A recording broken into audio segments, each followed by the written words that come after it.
My dear sisters, Your Excellencies, First Ladies, Dr. Rasha Kelledge and your team, thank you very much. This is our first participation as Namibia, and maybe it's opportune to share our experience on the HIV side. Of our many programs, one of the programs works with adolescent HIV, and we've learned a key lesson that it's difficult to talk about HIV to young people as a standalone topic. The second lesson that we've learned from a statistical perspective is that men do not go for treatment as easily as women do.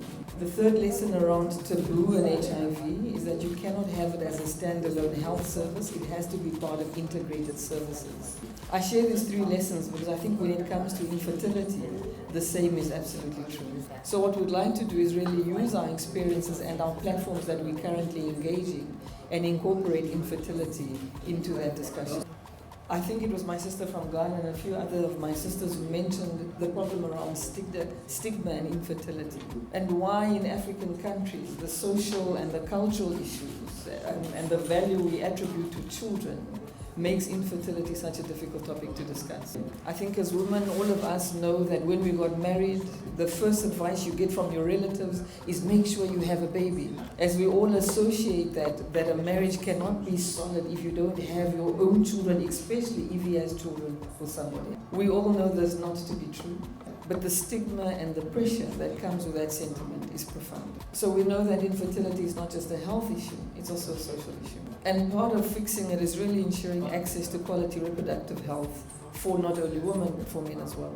The challenge in Namibia, and I think Merck Foundation will be instrumental in this challenge, is that our infertility services are not incorporated into our public health services.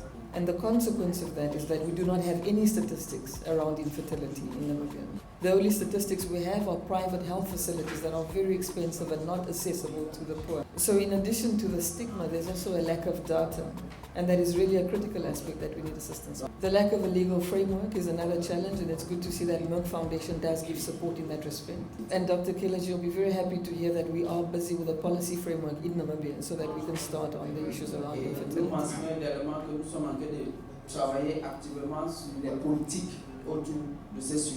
In terms of the lack of experts, we're fortunate that Merck Foundation has sponsored 4 experts. And one of the solutions around the high costs is really to integrate it in other health reproductive systems. From a political level, there is commitment to ensuring that there is integration of baseline infertility care in the health sector. And in terms of my role, I think we'll be looking at seeing how we do a relaunch, because there was already a Merck More Than Mothers ambassador in Namibia who was appointed in May 2018. So I think once we get the logistics around that issue, then we'll start talking about an ambassadorship. So I think we have a lot of lessons to learn around the public response around HIV to apply to infertility, because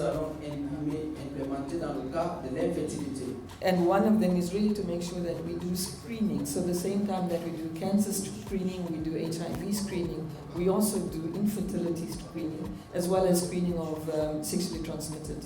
And that way we can apply the principles of prevention is better than cure, and we can also apply the principles that early detection can lead to immediate treatment.